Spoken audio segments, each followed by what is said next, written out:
ನಮಸ್ಕಾರ ಸ್ನೇಹಿತರೆ, ಎಸ್ಎನ್ ನ್ಯೂಸ್ಗೆ ಸ್ವಾಗತ. ಬೆಳಗಾವಿ ಜಿಲ್ಲೆ ಬೆಳಗಾವಿ ತಾಲೂಕಿನ ಮೋದ್ಗಾ ಗ್ರಾಮದ ಪಂಚಾಯಿತಿ ಅಭಿವೃದ್ಧಿ ಅಧಿಕಾರಿ ಅವರಿಂದ ಹೈ ಡ್ರಾಮಾ. ಹೌದು ಸ್ನೇಹಿತರೆ, ಬೆಳಗಾವಿ ಜಿಲ್ಲೆ ಬೆಳಗಾವಿ ತಾಲೂಕಿನ ಮೋದ್ಗಾ ಗ್ರಾಮದ ಪಂಚಾಯಿತಿ ಅಭಿವೃದ್ಧಿ ಅಧಿಕಾರಿಗಳಿಂದ ಭ್ರಷ್ಟಾಚಾರದಲ್ಲೇ ಮುಳುಗಿದ ಗ್ರಾಮ ಪಂಚಾಯಿತಿ. ಇದಕ್ಕೆ ಕಾರಣ ಪ್ರಶಾಂತ್ ಮುನವಳ್ಳಿ ಅವರು. ಇದನ್ನು ಖಂಡಿಸಿ ದಲಿತ ಸಂಘರ್ಷ ಸಮಿತಿಯ ನೇತೃತ್ವದಲ್ಲಿ ಪ್ರಶಾಂತ್ ಮುನವಳ್ಳಿ ಅವರಿಗೆ ಚಪ್ಪಲಿ ಹಾರವನ್ನು ಹಾಕಲು ಹೋದರು. ಆ ಸಂದರ್ಭದಲ್ಲಿ ಮಾರಿಹಾಳ ಗ್ರಾಮದ ಪೊಲೀಸ್ ಠಾಣೆಯ ಅಧಿಕಾರಿಗಳು ಅವರನ್ನು ತಡೆದರು. ಈ ಭ್ರಷ್ಟಾಚಾರವನ್ನು ತಿಳಿದ ಎಕ್ಸಿಕ್ಯೂಟಿವ್ ಆಫೀಸರ್ ಕೂಡ ಸ್ಥಳಕ್ಕೆ ಧಾವಿಸಿದರು. ನಂತರ ಪ್ರಶಾಂತ್ ಮುನವಳ್ಳಿ ಅವರ ಭ್ರಷ್ಟಾಚಾರಗಳನ್ನು ತಿಳಿದು ಅವರನ್ನು ಅಮಾನತು ಮಾಡಲಾಗುವುದು ಎಂದು ಭರವಸೆಯನ್ನು ನೀಡಿದರು. ಈ ಭರವಸೆ ಎಷ್ಟು ದಿನಗಳವರೆಗೆ ನಡೆಯುತ್ತದೆ ಎಂದು ಕಾದು ನೋಡಬೇಕು.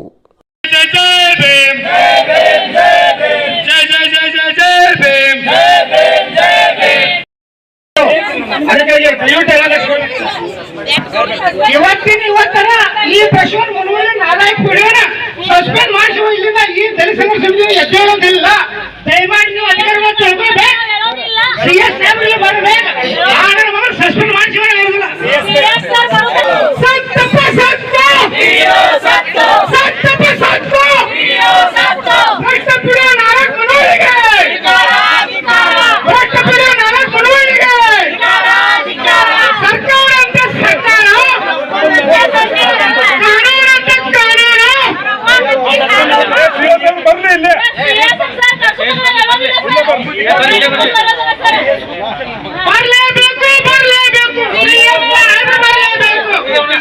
ಪಂಚಾಯತ್ ಹೋಗಿ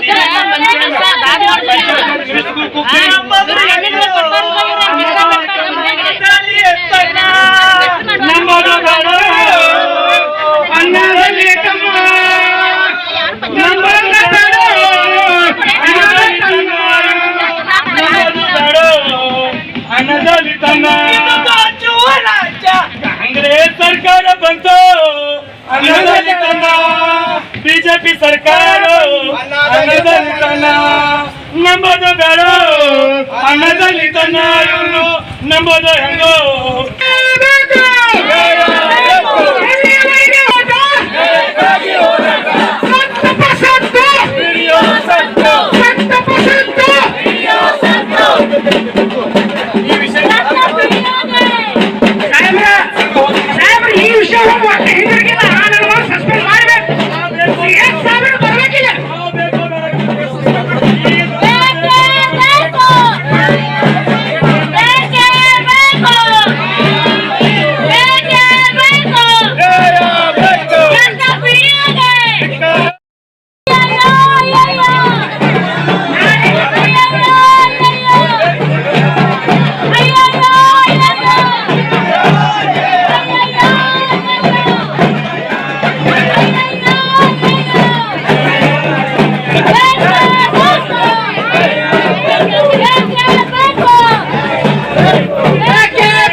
ಅವಂಗ ಆಗ್ತಾನೆ ಶಿವ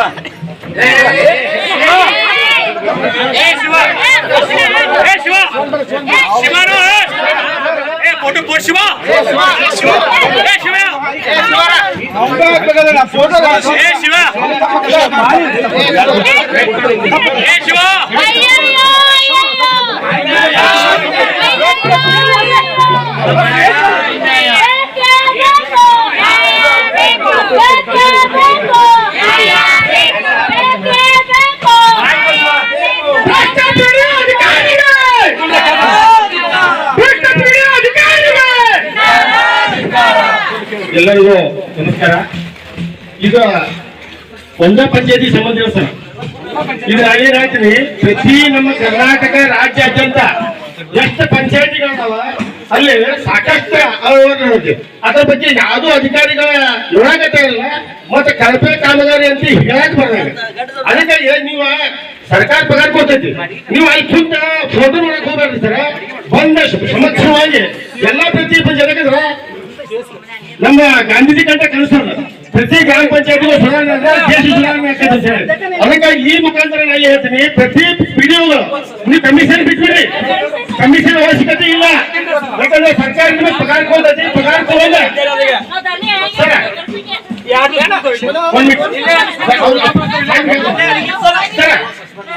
ಪ್ರತಿ ಪಂಚಾಯತಿಗೆ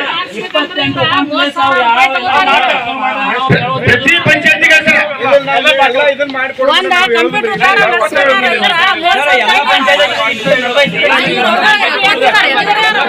ಒಂದೇ ಪಂಚಾಯತಿ ಅಲ್ಲ, ಪ್ರತಿ ಪಂಚಾಯತಿಗಳಿಗೆ ಎಲ್ಲ ನಮಗೊಂದು ತಳವಾರರಾಗಿರ್ಬೋದು, ಪಂಚಾಯತಿ ಸದಸ್ಯರುಗಳಾಗಿರ್ಬೋದು 3 ವರ್ಷಗಳನ್ನ ಗಾಂಧಿ ಕೊಟ್ಟಿದ್ದಾರೆ. ಈ ಫಂಡ್ದಾಗಿರ್ಬೋದು ಮತ್ತೆ ಲೇಔಟ್ದಾಗಿರ್ಬೋದು ಇವೆಲ್ಲ ವಿಚಾರಕ್ಕೆ ಸೇರಿಸಿದಂಗೆ ಮತ್ತೆ ಮೂಲಭೂತ ಸೌಕರ್ಯಗಳಿಗೆ ಸಂಬಂಧಪಟ್ಟಾಗಿ 3 ವರ್ಷಗಳನ್ನು ಕೊಟ್ಟಿದ್ದಾರೆ. ಈಗ ನಮ್ಮ ಗ್ರಾಮ ಪಂಚಾಯತಿ ಮೆಂಬರ್ಗಳ ಸಮಕ್ಷಮ ಆಲ್ರೆಡಿ 2 ಬಾರಿ ನಾನು ಇಲ್ಲಿ ಬಂದು ಡಿಒ ಸಮಕ್ಷಮ ಮತ್ತೆ ಗ್ರಾಮ ಪಂಚಾಯತಿ ಮೆಂಬರ್ಗಳು ಇಲ್ಲೇ ಇದ್ದಾರೆ. 2 ಬಾರಿ ಬಂದು ವರದಿಯನ್ನು ನಾನು ಆಲ್ರೆಡಿ ಮಾಡ್ಕೊಂಡು ಹೋಗಿದ್ದೇನೆ. ಇದಕ್ಕೆ ಸಂಬಂಧಪಟ್ಟ ಹಾಗೆ ನಮ್ಮಿಂದ ಏನು ಕಾನೂನು ಕ್ರಮ ಆಗಬೇಕು ಅದು ಖಂಡಿತ ಆಗುತ್ತೆ. ಅದು ಯಾವ್ದು ಮಾತ್ಯಾವುದೂ ಇಲ್ಲ. ಆಲ್ರೆಡಿ ನಾವು ರಿಪೋರ್ಟನ್ನು ಕೂಡ ತಯಾರು ಮಾಡಿಟ್ಟಿದ್ದೀವಿ. ಆ ವಿಚಾರಕ್ಕೆ ಸಂಬಂಧಪಟ್ಟಾಗೆ ತಮ್ಮಿಂದ ನಾನು ಏನು ನಿರೀಕ್ಷೆ ಮಾಡ್ತೀನಿ ಅಂದರೆ, ತಮ್ದು ಇನ್ನೊಂದು ಏನು ಮನವಿ ಇದೆ ನಮಗೆ ಆಲ್ರೆಡಿ ಆ 2 ರಿಪೋರ್ಟ್ಗೆ ಸಂಬಂಧಪಟ್ಟಾಗ ನಾವು ರಿಪೋರ್ಟ್ ರೆಡಿ ಮಾಡಿದ್ವಿ. ತಮ್ದು ಏನಿದೆ ಅದನ್ನು ಕೊಟ್ಟರೆ ನಾವು ಅದನ್ನು ಕೂಡ ಅಡಿಷನ್ ಮಾಡಿ ನಾಳೆ ಬೆಳಗ್ಗೆ ಎಷ್ಟೊತ್ತಿಗೂ ನಾವು ಜಿಲ್ಲಾ ಪಂಚಾಯತ್ ಕಳಿಸ್ಬೇಕ ಕ್ರಮ. ಒಂದೇ ನಿಮಿಷ 4 DE ಕೇಸಸ್ ನಡೀತಾ ಇದೆ. 4 DE ಕೇಸಸ್ಗಳು ಕೂಡ ಸಂಬಂಧಪಟ್ಟಾಗೆ ನಡೀತಾ ಇದ್ದಾವೆ. ತಾವು ಏನು ಇದನ್ನು ಕೊಟ್ಟರೆ ಇದನ್ನು ಸೇರಿಸಿ ನಾವು ಕ್ರಮ ವಹಿಸುವಂತ ಕೆಲಸವನ್ನ ತಮಗೆ 3-4 ದಿನದಲ್ಲಿ ಇಲ್ಲಿ ಏನಾಗ್ತಾ ಇದೆ ಅದಕ್ಕೆ ರಿಸಲ್ಟ್ ಕೊಡುವಂತ ನಾವು ಇದರ ಕ್ರಮವನ್ನ ಖಂಡಿತ ನಾವು ಮಾಡ್ತೀವಿ. ಈ ವಿಚಾರಕ್ಕೆ ಸಂಬಂಧಪಟ್ಟಾಗೆ ನಾನು ಕಾರ್ಯನಿರತ ಅಧಿಕಾರಿಯಾಗಿ ತಮ್ಮ ಸಮಕ್ಷಮ ಇಡ್ತಾ ಇದ್ದೀನಿ. 3-4 ದಿನದಲ್ಲಿ ಕ್ರಮ ವಹಿಸುವಂತ ಕಾರ್ಯಕ್ರಮ ಖಂಡಿತ ನಾವು ಮಾಡ್ತೀವಿ. ಕೆಲಸ ಅಪ್ರೂವ್ ಮಾಡ್ಕೊಂಡು ಈಗ ಸರ್ ಈಗ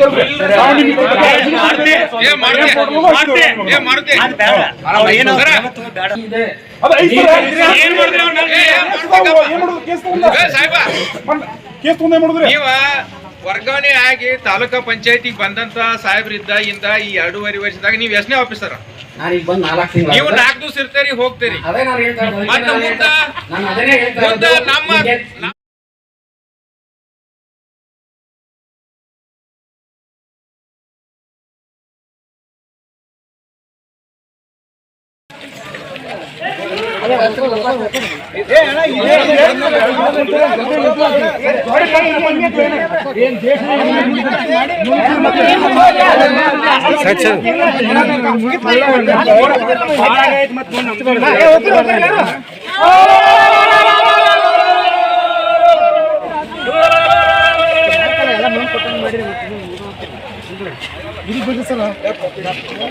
ಸರ್ ಯಾಕೆ ಅಲ್ಲಿ ಚೆನ್ನಾಗಿ ಅದನ್ನ ಮಾಡತ್ತೀರಿ?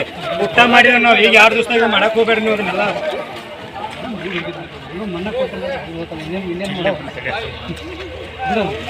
ತಗೊಂಡು ಹಚ್ಚಿರಪ್ಪ ಅವ್ಗೆ ಏನು ಪ್ಯಾಂಟ್ ಜಿಪ್ತದ ಹಚ್ಚಿಲ್ಲ ಅವ್ಗೆ ಎಲ್ಲಿದೆ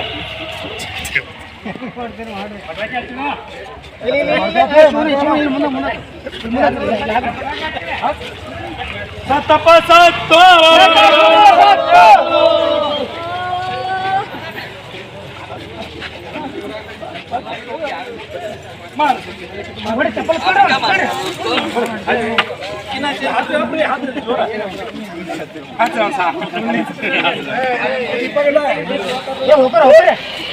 ಅವರೆಲ್ಲ ಸರಿ ಬಡಗೆ ಪಾಪ ಅವ್ಗೆ ನೀನು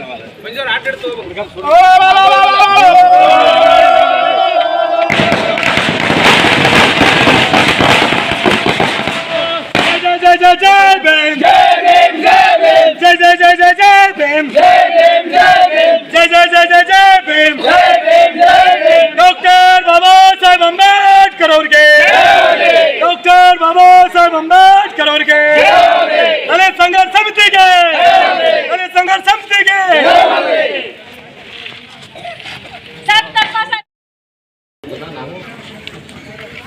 ಬೇಗ ನಿಮಗೆ ಕೊಡಿಸೋವಂಥ ವ್ಯವಸ್ಥೆಗಳನ್ನ ಒಂದು ಮಾಡ್ತೀವಿ.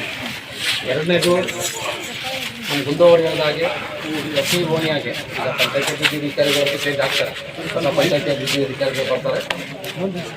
ಆ ಪಂಚಾಯತಿ ಅಭಿವೃದ್ಧಿ ಅಧಿಕಾರಿಗಳಿಂದ ತಮ್ಮ ಎಲ್ಲ ಏರಿಯಾಗಳನ್ನು ಸುತ್ತಾಡಿ ಅಲ್ಲಿ ಮೂಲಭೂತ ಸೌಕರ್ಯಗಳು ಏನೇನು ಆಗಬೇಕಾಗುತ್ತೆ ಅದೊಂದು ಪಟ್ಟಿ ಮಾಡಿ ಹಂತ ಹಂತವಾಗಿ ತಮ್ಮ ಗ್ರಾಮ ಪಂಚಾಯತಿ ಹೊರಗಡೆ ನಮ್ಮ ಮುಖಾಂತರ ಯಾವುದೂ ಪ್ರಯಾರಿಟಿ ಮೇಲೆ ವರ್ಕ್ ಮಾಡಬೇಕು, ಆ ಪ್ರಯಾರಿಟಿ ಬೇಸಿಸ್ ಮೇಲೆ ವರ್ಕ್ ಮಾಡಬೇಕು.